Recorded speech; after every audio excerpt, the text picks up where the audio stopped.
Hello, Internet. This is Whispering Whim, bringing you yet another grocery haul today, although it is a slightly modified grocery haul. The reason being is I actually recorded my truly big haul. I do one large grocery trip in a month, and then there's usually a few supplemental trips that I don't record. And long story short, I did record my big grocery haul, but I had kind of forced it upon myself. I had a show that I was supposed to do the first weekend in January, and so I was trying to get ready for that and stressing about getting food, for the trip and food for the household. It was definitely going to be a big grocery haul, but I didn't know when I was going to have time to record. And I just decided to randomly record really late one day, much later than I normally do. And it was not great. It didn't meet my personal quality control, which is saying something because I let you see all my random filth in the background, right? But I couldn't post that video. I hated it. So this is one of the mini trips, the auxiliary grocery hauls that I do throughout the month that I don't normally record. This is everything. It's only 2 bags, so there's not a lot here. But I figured to kind of help pad out the time, at the end of the video, I'll do a little teeny tiny bit of cooking because you guys have always shown an interest in seeing me cook something. I do have the mac and cheese video that's like 3 years old, but I haven't done anything since then. So that's what we're going to try to do today. So without much further delay, let's see what I do have in my little mini trip here. First up is some good old celery. That's going to be for my guy's lunches. He's going to get some peanut butter and celery, and I might throw some into a soup as well. And then next up, we have a whole bunch of jalapenos. Now I'm going to be making a jalapeno dish for you guys today. That wasn't my original plan, but I did have to pick up jalapenos for a few other meals. And when I was there, the jalapenos were honking huge. That's very big for a jalapeno.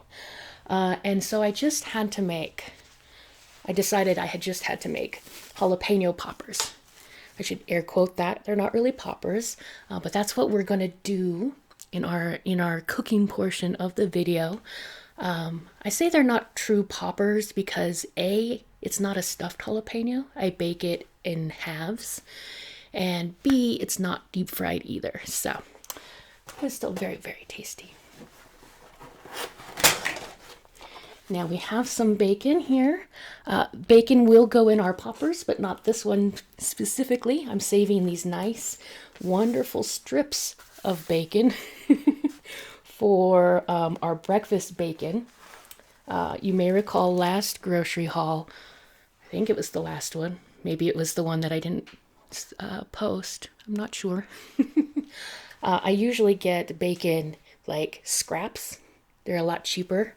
And they're great for situations where you're going to be cutting up itty bitty pieces anyways. They're not so great when you just want strips of bacon for breakfast. So I finally got me some strips. Make my life easier on the weekends. Following that, I have some clover and alfalfa sprouts. And I have some ground beef. We're going to have tacos later on in the week. And that's one of the things that I initially bought the jalapenos for, or put them on my grocery list anyways for. And then we have just some good old butter. That's a classic staple. And some cream cheese. That is going to be our main ingredient in the jalapeno poppers. And I'm going to leave this out on the counter for now. I'll put the rest of this away. But it's best to work with warm cream cheese. So kind of convenient that I saw it and remembered that, so I can start it thawing out, so to speak, right now. So now on to our dry bag of goods today.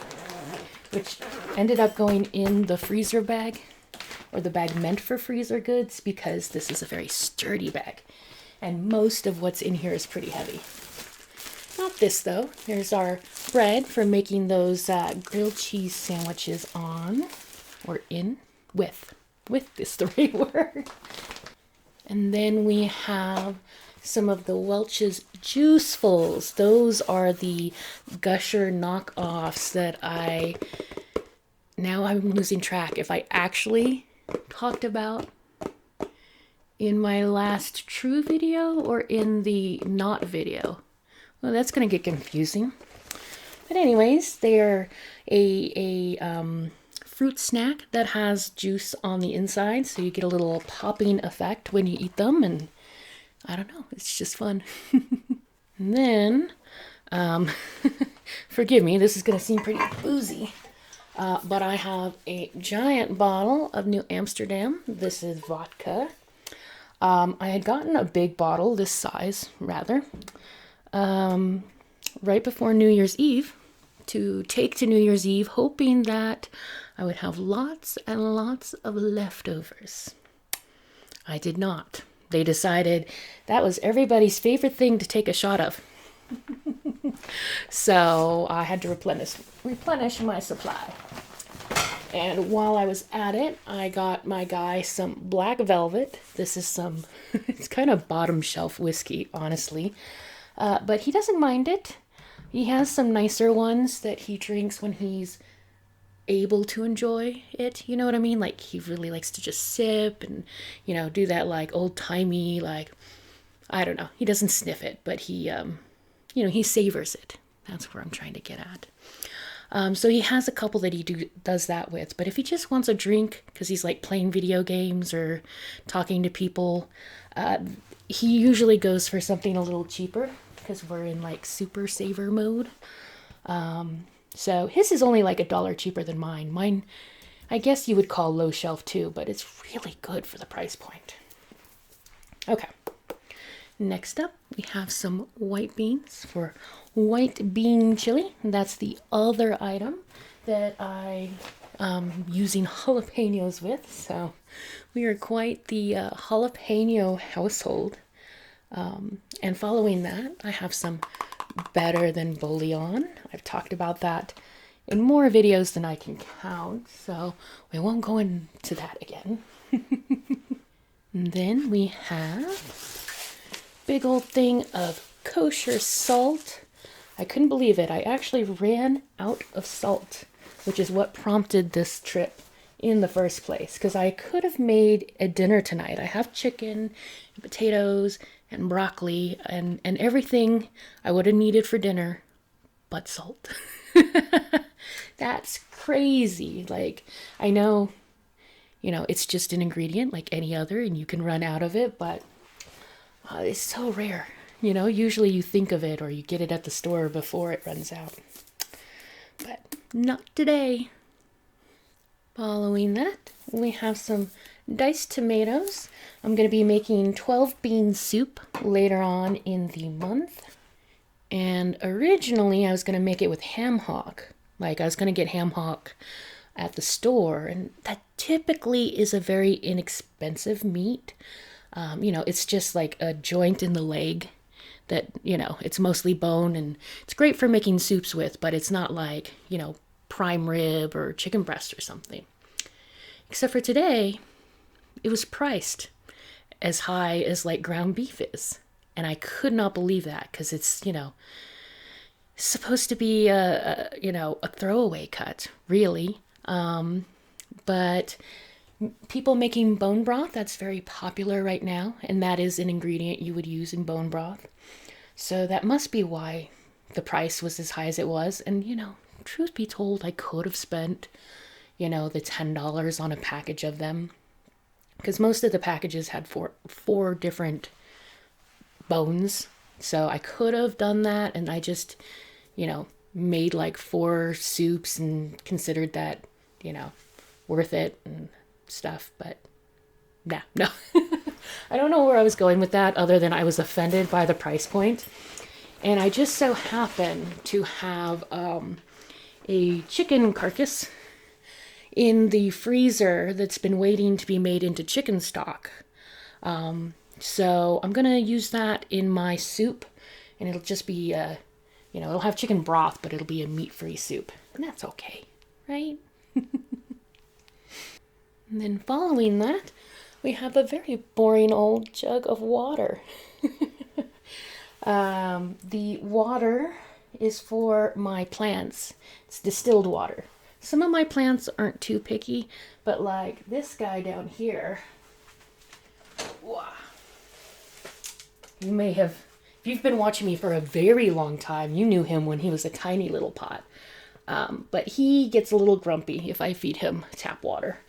And I have a lucky bamboo who does the same. And so that's it. That is all of the groceries. I apologize. What I should have done, and what I'll do in the future, is instead of making myself do the big video at the beginning of the month because I have to, what I should have done is done my little in-between trip, at the beginning half, and just done my big trip this week, right? And then I could have had a big old grocery haul. But maybe you guys will enjoy the cooking. You'll have to let me know. But anyways, I'm gonna clean this up and get that going. All right, now I'm ready to make my jalapeno poppers, which again is more of a baked jalapeno dish than a true popper because you can't pick it up and just pop it in your mouth, which, that's where popper comes from, right? But they are delicious and they have all the same flavors as a jalapeno popper. I have the camera pointed down towards my itty bitty counter here, which is probably not going to be a very flattering angle for me once I stand up, but oh well, we're just going to deal with that.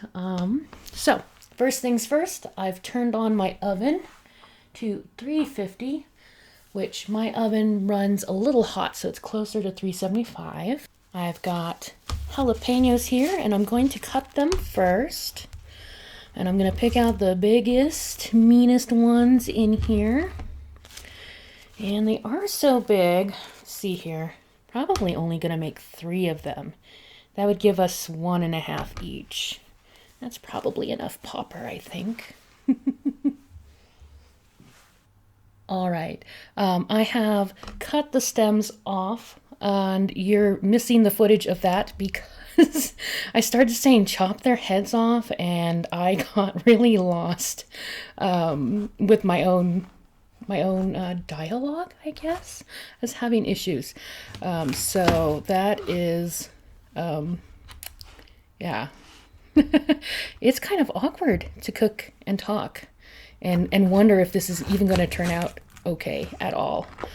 And I apparently did not sharpen my knife this week because it's a little stiffer than it should be. This is a really good brand of knife, though, the Victorinox. These are what I used when I worked in bakery and cooking work, which I did for a long time. And next up, I'm going to de-seed our jalapenos here. Contrary to popular belief, the seeds themselves don't have the capsaicin, the spiciness in them. It's actually this membrane, this whitish part, that has most of the spice. It gets on the seeds because they're attached to the membrane, but that's where it originates, so don't use your hands to go and dig that out. A spoon actually does a lovely job of just kind of getting in there, and these are giant, so they're a little more stiff. And there we go. I'm going to scrape out almost all of this spiciness. There'll be a little bit left behind, but I end up, because my guy is such a spice fiend, what I end up doing is I make a mild one for me, and then I make a separate spicier, or I add more spice to his after I make my mix. So it's been an interesting year so far for me. So I had mentioned that I was supposed to do a show, right? And we would have needed to go over the Sierra Mountains to do that. And a big storm right on New Year's hit before the show, but it was fast and sudden and had lots and lots of snow. It was a very scary storm. And that's here on the valley floor. So when it got a little bit closer to the show, my ride, essentially, she's my table mate as well, and my sister-in-law and a friend and all sorts of things. But she got really nervous about driving over the pass because they had predicted that there'd be another snowstorm that was somehow going to be worse than the one that had just hit us. So after all that panicking and like messing up my grocery haul video and doing all of that, she, well, I mean, we kind of mutually agreed. I can't blame it all on her.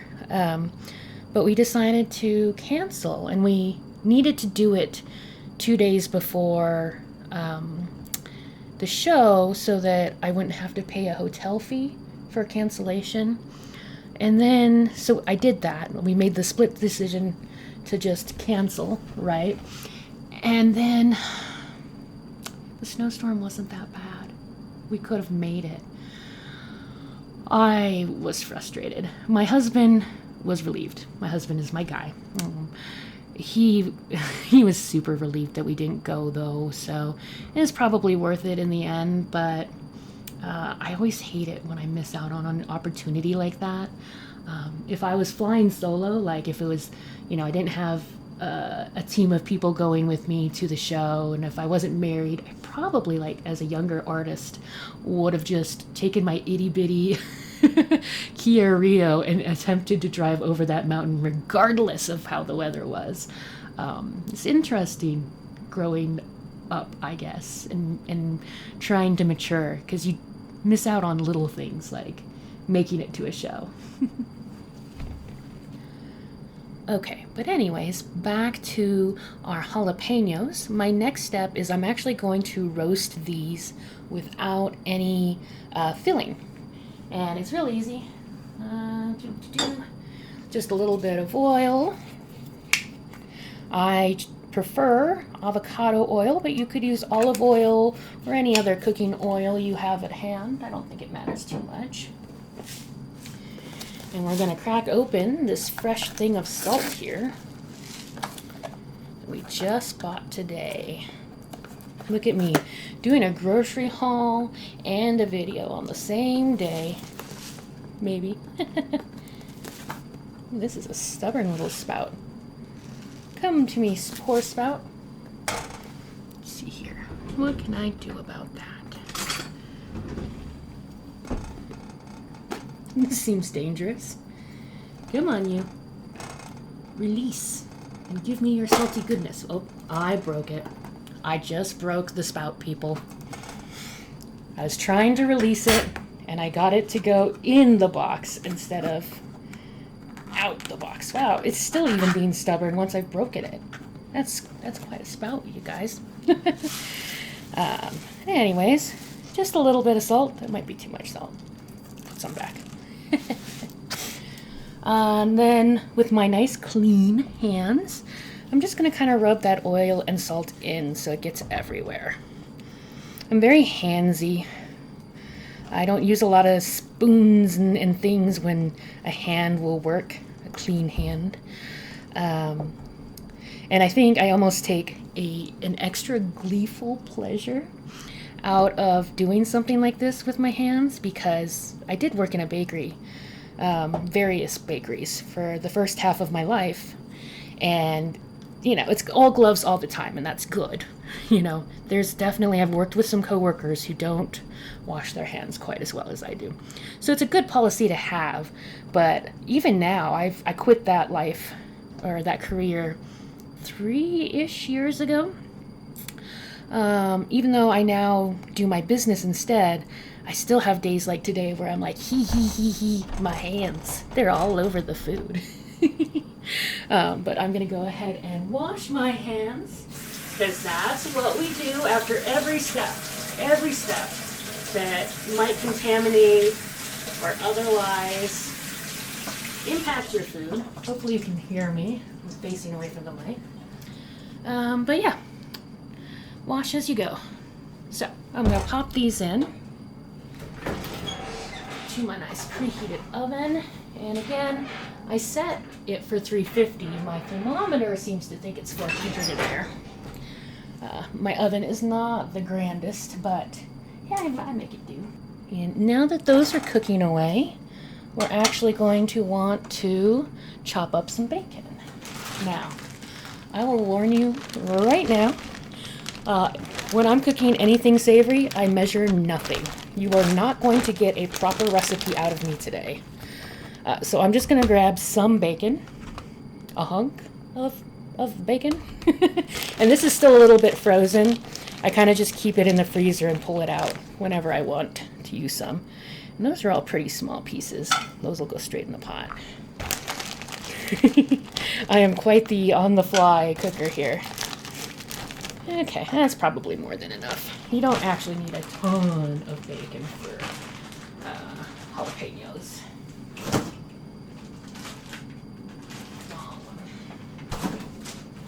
Right one. Okay.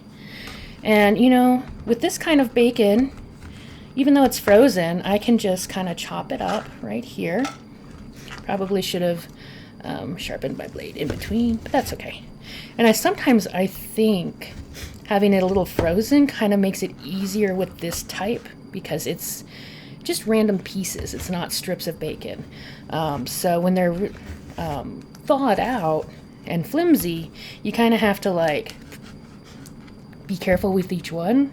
Whereas when they're frozen, I don't know, they just cube up a little easier. I don't know what the logic behind that is. Maybe I'm just crazy.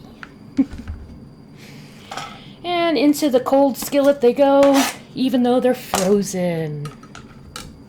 So fun fact about cooking bacon.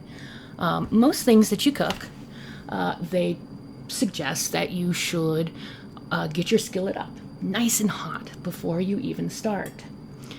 Bacon, though, if you rush cook it, you won't render out as much of the fat. You'll actually get more of the fat back out of this bacon if you slowly bring it up to the ideal temperature. So normally I would prefer if the bacon was thawed out. I didn't plan that far in ahead because I did decide at the store that this is what I was going to make for you guys. So the bacon was still in the freezer. But anyways, it does not matter that the pan was cold and that the bacon is cold. It's going to cook. And it's going to cook better than if the pan was searing hot, because then I would get pops and bubbles and yeah. So anyways, fun little fact. Rendering out fat, slow is the way to go.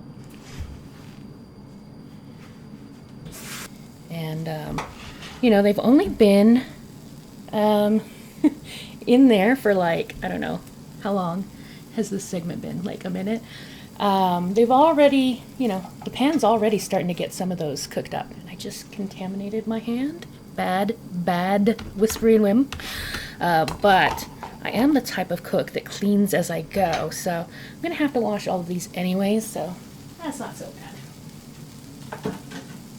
And I think what I'm going to do is, for as long as it seems practical, I will keep talking to you from afar at the sink. While I wash up, you know, I don't know, really just drag out this video. That's my goal today. I hope you all can bear with me. I'm kind of doing this on the fly, and actually I will be really interested to see how people like it, because I've been thinking a lot about, you know, doing YouTube. I've been on here for many years now. I usually post, you know, once a month. Sometimes you guys get lucky and you see me twice a month, right? And I really don't dedicate much more time than that for the pursuit, if you will, of doing YouTube videos, because, you know, it's just a hobby. It doesn't make me money, and I got to do the things that do make me money, right? So basically, long story short, if such a thing is possible for me, I have really been thinking a lot about maybe starting a Patreon. And if there were enough people doing, a few dollars a month or whatever it is, maybe I could start adding in another video. I think cooking would be an option for that video, or I could maybe do Munch Pack again. That would be interesting. Or maybe one of the other food services. There's like Universal Yums is one. There's a couple of ones that are exclusively Japanese themed that, I would be into trying if I had the money and reason to do it. Because they're not cheap. Some of those boxes are like $50 a month. So, I don't know. What do you guys think about that? Because I feel like me as a viewer, when I'm on YouTube, I get a little worn out by how many people are like, please, go to my Patreon, or thank you, blah, blah, blah, for donating money, and I don't know. Is it better to, this is the real question, okay. Is it better to ask for money and do more videos, assuming I get the money? Like, if I get no money, then I might close down my Patreon, or whatever. Is it better for me to do that? Or is just the once a month, one and done fine with you guys? The trade-off being you'll never ever hear me ask you for money.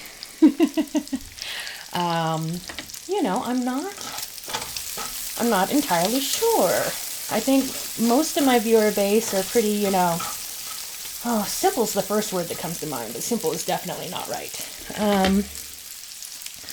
Most of my viewer base are, working class, honest, I do my job kind of people. I don't have a lot of extra money every month to just support things. And anyways, that was that.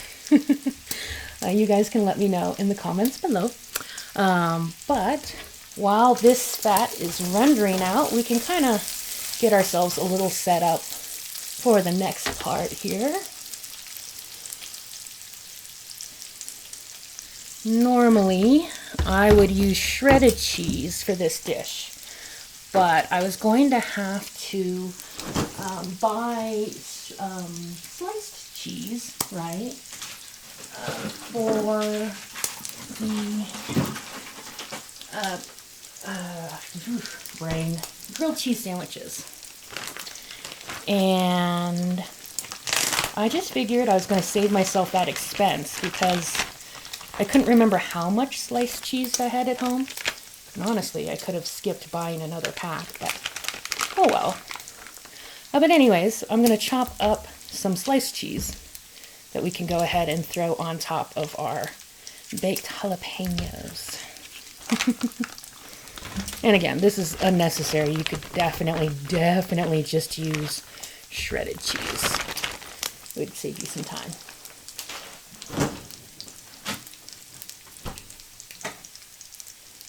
Got my nice already washed knife here.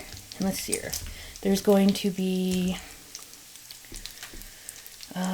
we're each going to have 3 slices when it's done. No, I put in, we're each going to have, we're going to each have 3 slices.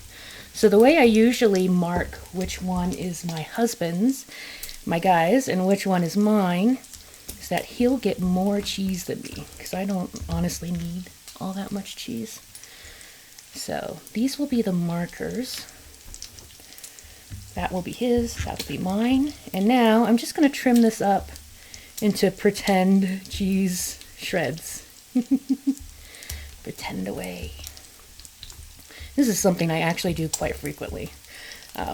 Trying to make sure I don't have a lot of groceries that go to waste, because it's really easy to just, I could have bought shredded cheese, and this might have been the only dish I would have used it for, right? Or maybe I'm going to regret not having shredded cheese later on, because I'm just thinking about it, and usually I use shredded cheese on the chili as well. But that's okay. I'll just do this sort of a thing again.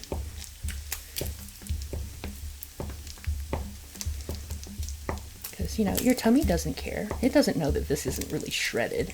It's chopped. And it looks like I need to go grab my mixer.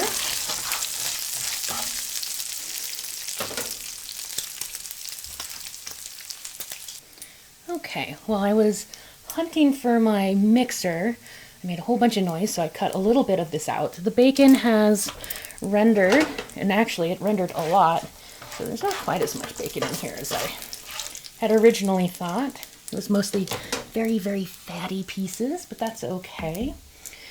And we're going to get some of the oil out.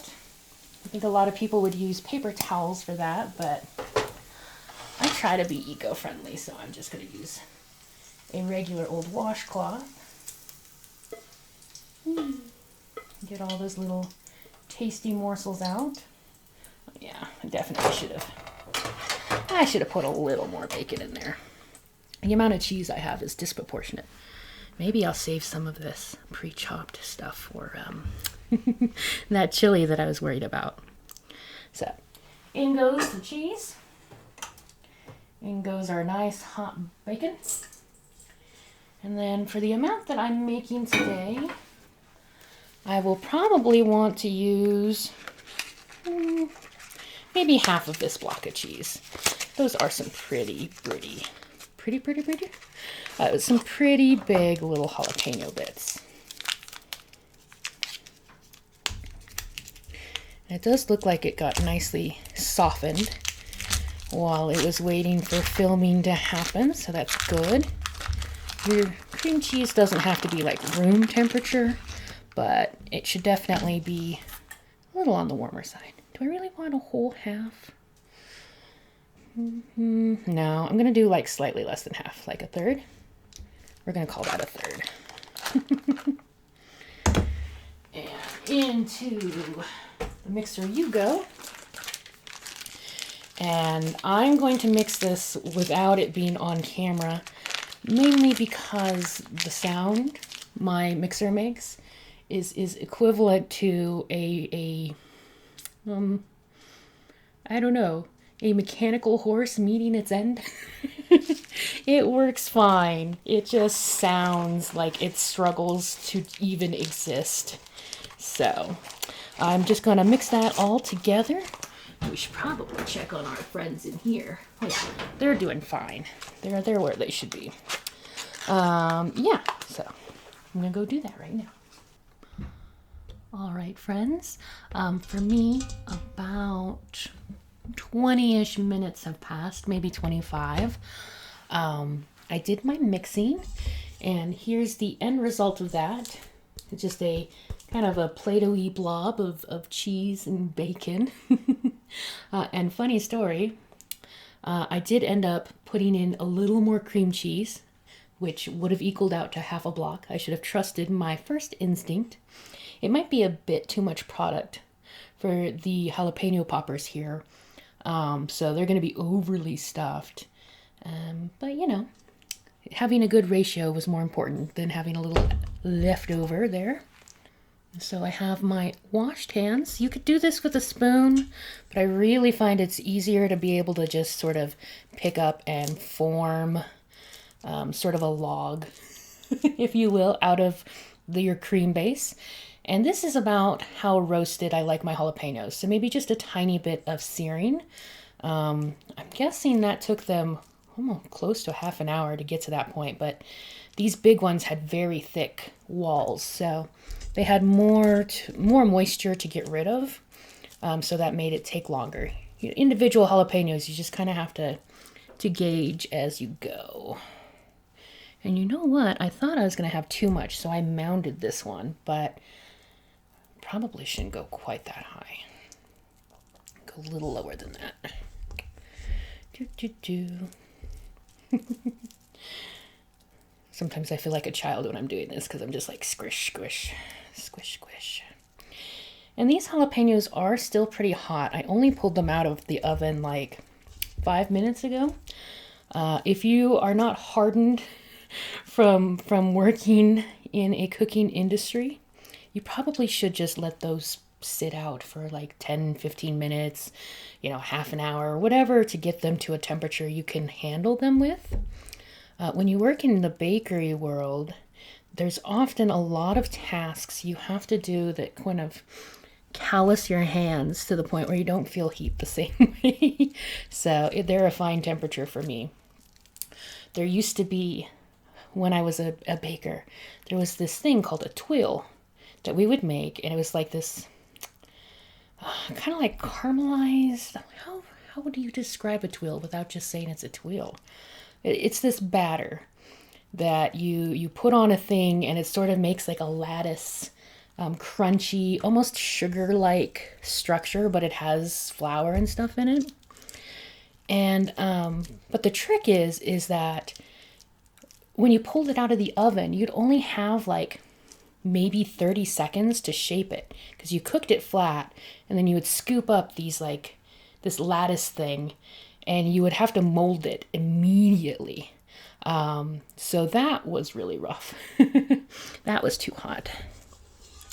And I definitely worked with sugar, which is deadly hot. You can hurt yourself working with sugar. But yeah, long story short, this is not too hot for me, but please take the proper safety precautions for yourself. And I was close to estimating this right. That's what I have left over here.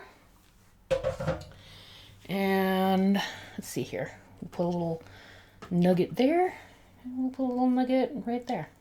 That looks fairly well balanced, I think. And I will wash my hands. And then now on to the fun part. So this is my go-to for anything that I'm going to make extra spicy for my guy without making it extra spicy for me. It's not smoked, so it's a little more neutral than like using chipotle or anything like that.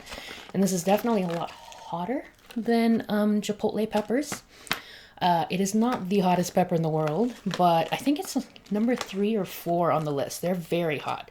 They're so hot that sometimes the dust that gets up here when I touch the spoon is enough for me to like severely cause discomfort wherever I touch. Like if you rub your eyeball or something, it'll transfer. So I should get out of the habit of keeping a spoon in there, but it's just easier. But anyways, I get the whole ones, and then I crush a little bit at a time. I think that keeps the flavor good for longer than buying the powdered stuff. For some reason, I just felt like, this is a very crunchy bag, I'm sorry. The powdered stuff is, I don't know. It's still hot, but it has less of its own personality. And for my guy, this looks like the bigger half, yeah? Yeah. So for my guy, I just a couple. Oop, that might be too much there. Just a couple. Whoosh. And that's honestly enough right there. And it gets, like, he's the only one I know, who I cook for regularly, I should say, who can handle that much heat. I have found that my spice tolerance has gone up just being around him, because some of the spice you have to just do early on. Though if you hadn't put in extra spicy powder, you wouldn't need to do this step. Like, I'm not going to do it on mine, but I'm just going to kind of tap this around in case there was like a chunk that got in one spot too much. Just kind of spread out the spicy love. Hello again, internet friends.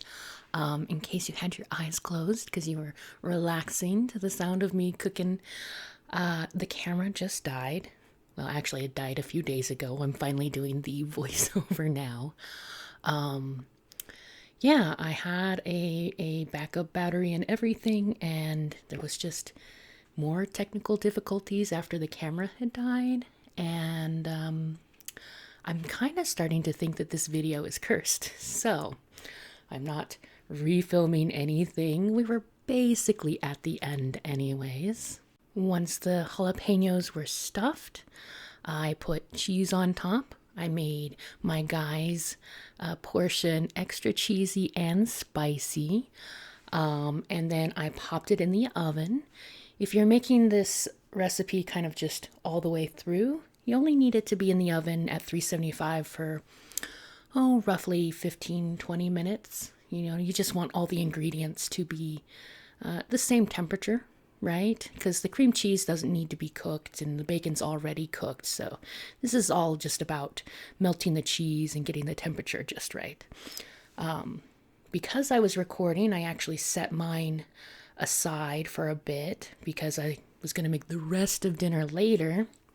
And if you chill them in the fridge, you could probably make this ahead of time, at least a day in advance, probably two. They will need longer in the oven, and you just gauge that. You can see when cheese is getting melty or not. And it's funny. I realized that I had been not recording correctly when I tried to restart after the camera died. So I was like, okay, I'll just take a picture at the end and I'll do this voiceover. And then, gosh be darned, I forgot all about the picture. Now I have one. But that, all the food was done, and if I had thought about it, I would have plated it a bit more appealingly. I don't know. My head was not in the game, I guess. Anyways, that is me cooking a thing, mostly.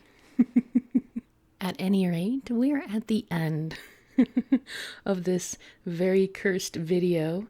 Of course, I've got to do my shout outs to my wonderful commenters. So thank you, Chubberina Whispers, D-Man Doing Things, and Wicca Banks. Thank you guys so much for commenting and continuing to watch me, even as I have technical difficulties after technical difficulties. I hope your new year has been going well so far, and I will probably talk to you again real soon. Nighty night.